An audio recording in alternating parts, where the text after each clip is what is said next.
உங்கள் தலைவரோட பேரை மென்ஷன் பண்ணி பேசுனது தவறு தான். அவர் சார்பாக நான் சாரி கேட்டேன். அவர் சொன்னது நீங்கள் புரிஞ்சுக்கிட்டீங்கல்ல. அவையின் கண்ணியத்தை பற்றி அவர் சொல்லி நாங்கள் ஏற்றுக்கொள்கிறோம். அதன்படி நடக்கவும் தயாராக இருக்கிறோம். இருங்க சார், இருங்க அவர் சொன்ன கருத்தை புரிஞ்சுக்கோங்க.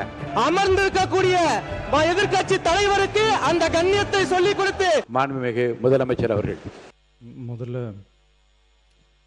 உங்கள் தலைவரோட பேரை மென்ஷன் பண்ணி பேசுனது தவறு தான். அவர் சார்பாக நான் சாரி கேட்டேன்.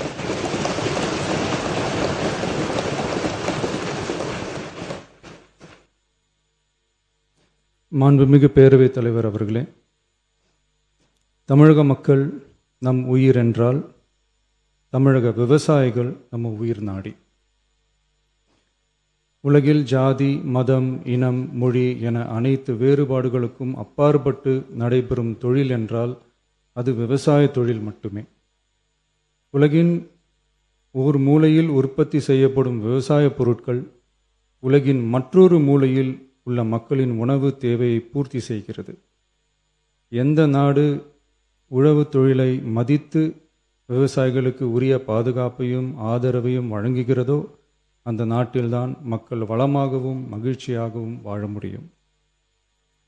தமிழக வெற்றிக்கழக அரசு பல்வேறு நிதி நெருக்கடிகளின் மத்தியில் ஆட்சி பொறுப்பேற்றாலும் பதவியேற்ற 15 நாட்களுக்குள் விவசாயிகளின் கடன் சுமையை குறைக்க கடந்த 25/5/2026 அன்று குறு சிறு மற்றும் இதர விவசாயிகள் பெற்றிருந்த பயிர்க்கடனில் 50,000 ரூபாய் வரையிலான கடன்களை முழுமையாக தள்ளுபடி செய்ய ஆணை பிறப்பிக்கப்பட்டது.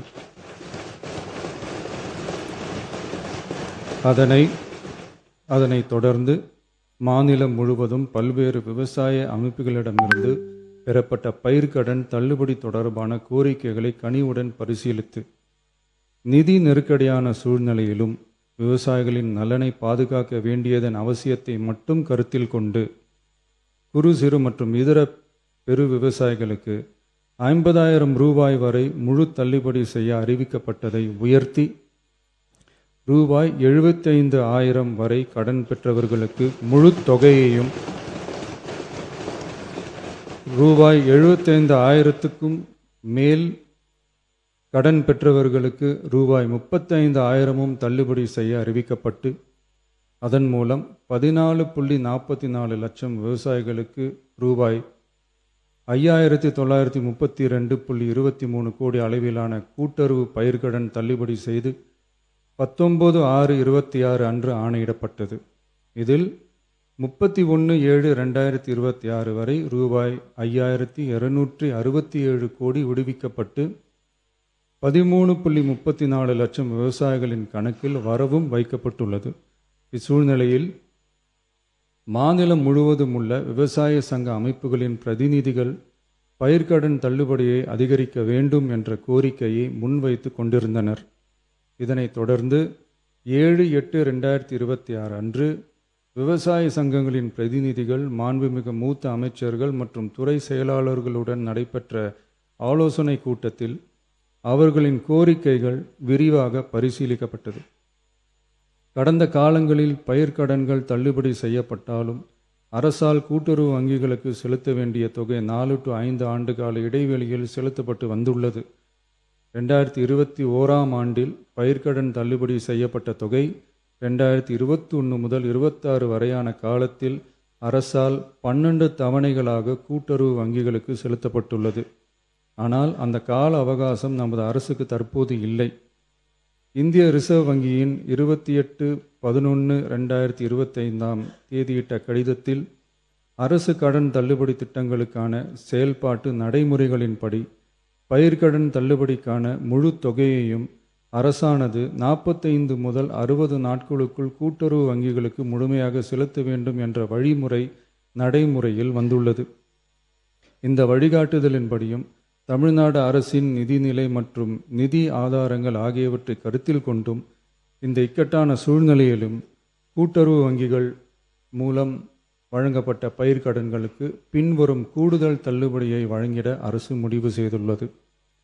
75,000 ரூபாய் வரை பெற்றுள்ள பயிர்க்கடன்கள் 100% முழுமையாகவும், 75,000 ரூபாய் முதல் 1,00,000 ரூபாய் வரை பெற்றுள்ள பயிர்க்கடன்களுக்கு அதிகபட்சமாக 75,000 ரூபாய் வரையும், 1,00,000 ரூபாய்க்கு மேல் பெற்றுள்ள பயிர்க்கடன்களுக்கு அதிகபட்சமாக 35,000 ரூபாய் வரையும் தள்ளுபடி வழங்கப்படும்.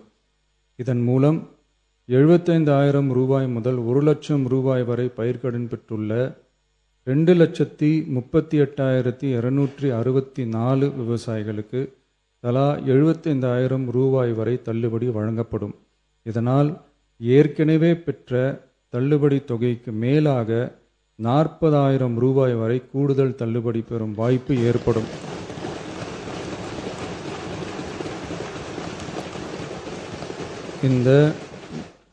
இந்த கூடுதல் பயிர்க்கடன் தள்ளுபடியால் அரசுக்கு சுமார் ரூபாய் 953.06 கோடி கூடுதல் நிதிச்சுமை ஏற்படும்.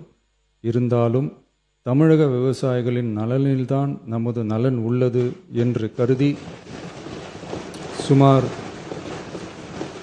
13.34 லட்சம் விவசாயிகளுக்கு மொத்தமாக 6,220 கோடி ரூபாய் பயிர்க்கடன் தள்ளுபடியை இந்த அரசு வழங்குகிறது. நன்றி.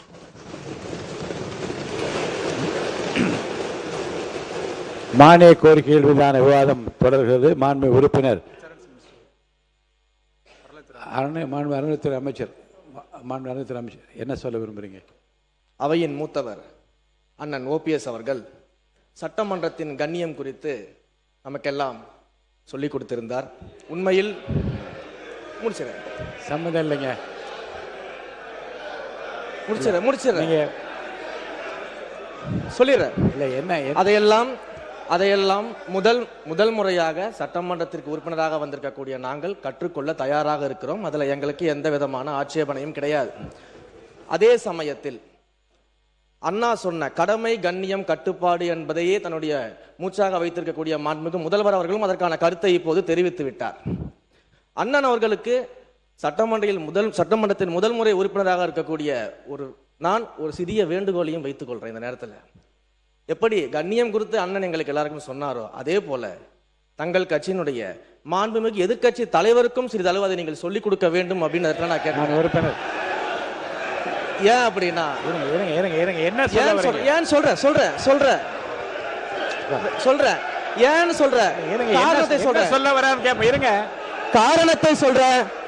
8 கோடி மக்களின் பிரதிநிதியாக இருக்கக்கூடிய மாண்புமிகு முதலமைச்சர் அவர்கள் அவைக்குள்ளே வரும் பொழுது அமர்ந்திருக்கக்கூடிய எதிர்க்கட்சி தலைவருக்கு அந்த கண்ணியத்தை சொல்லிக் கொடுத்து 8 கோடி மக்களின் முதலமைச்சருக்கு அந்த மரியாதையை தர வேண்டும் என்ற கண்ணியத்தை சொல்லித்தர வேண்டும் என்பதை பேரவைத் தலைவர் வாயிலாக தெரிவித்துக் கொள்கிறேன்.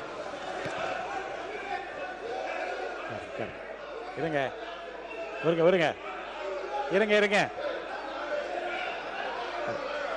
உட்காருங்க. நீங்க இருங்க வாங்க.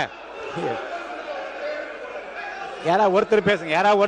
நீங்க பேசுங்களா? அவர் யாராவது ஒருத்தர் உட்காருங்க. யாராவது ஒருத்தர்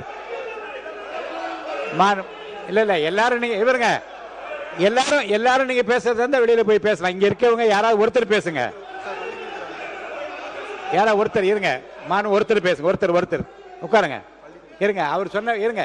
நீங்கள் அனைவரும் இருங்க. அவர் பேசுவதற்கு முன்பாகவே இருங்க பேசுறது. அவர் பேசுவதற்கு முன்பாக எல்லோரும் எழுந்து நின்று நீங்கள் எதை பற்றி பேசப் போகின்றார் என்ன என்று தெரியாமல் குரல் கொடுத்து கொண்டே இருந்தீர்கள். அவர் என்ன பேசினார் என்பதை உள்வாங்கி இருந்தால் அது குறித்து நீங்கள் தாராளமாக பதில் சொல்லலாம். அவர் சொன்னது நீங்கள் புரிஞ்சுக்கிட்டீங்கல்ல. அவையின் கண்ணியத்தை பற்றி அவர் சொல்லி நாங்கள் ஏற்றுக்கொள்கிறோம். அதன்படி நடக்கவும் தயாராக இருக்கிறோம். இருங்க சார். இருங்க. அவர் சொன்ன கருத்தை புரிஞ்சுக்கோங்க. மாண்புமிகு முதலமைச்சர் வருகிற போது எல்லோரும் எழுந்து நின்று வணக்கம் தெரிவிக்கிறோம். எதிர்க்கட்சி தலைவர் உட்கார்ந்தே இருக்கிறாரே என்று அந்த கணிதத்தை அவர் சொல்றாரு. தப்பா ரைட்டா? அது சொல்லுங்க. அதுக்கு பதில் சொல்லுங்கன்றேன். சொல்லுங்க. இருங்க. அதுக்கு நீங்க பதில் சொல்லுங்க. உங்களுக்கு பதில் சொல்ல அனுமதி அளிக்கிறேன். மாண்பு உறுப்பினர் நேரு அவர்கள். நீங்க சொல்லுங்க. அதுதான் அவர் கேட்டார். உட்காருங்க. அதுதாங்க அவர் கேட்கிறார். உட்காருங்க. மாண்பு உறுப்பினர் நேரு அவர்கள். மாண்புமிகு பேரவைத் தலைவர் அவர்களே, மாண்புமிகு பேரவைத் தலைவர் அவர்களே, மாண்புமிகு முதலமைச்சர் அவர்கள் மிக சிறப்பாக அதை கையாண்டார். நாங்கள் அதில் மகிழ்ச்சி. ஆனால் நம்முடைய எங்கள் திருச்சி மாவட்டத்தில் வெற்றி பெற்ற அமைச்சர் அவர்கள் அதை எதிர்க்கட்சி தலைவரை பற்றி சொல்வார். நாங்கள் கூட 5 ஆண்டு காலம் முதலமைச்சராக தளபதி அவர்கள் இருந்தார்கள். அப்படி தளபதி நம்முடைய முன்னாள் முதலமைச்சர் அவர்கள் இருக்கிற போது, அவர் வருகிற போது எதிர்க்கட்சியில் இருக்கிற தலைவர் எழுந்ததில்லை. இல்லை, கொஞ்சம் இருங்க, கொஞ்சம் எழுந்ததில்லை. எனவே அது ஒரு குற்றக்குறையாக அல்ல, அவரவருடைய எண்ணம், அவருடைய நடைமுறை, அதானே தவிர அதை சொன்னபோது அது சொன்னது வரைக்கும் நாங்கள் அதில் ஒன்றும் இல்லை. ஆனால் எதிர்க்கட்சி தலைவர் கற்றுக் கொடுக்க வேண்டும் என்றெல்லாம் அவர் சொல்ல வேண்டிய அவசியம் இல்லை. அதான் விஷயம்.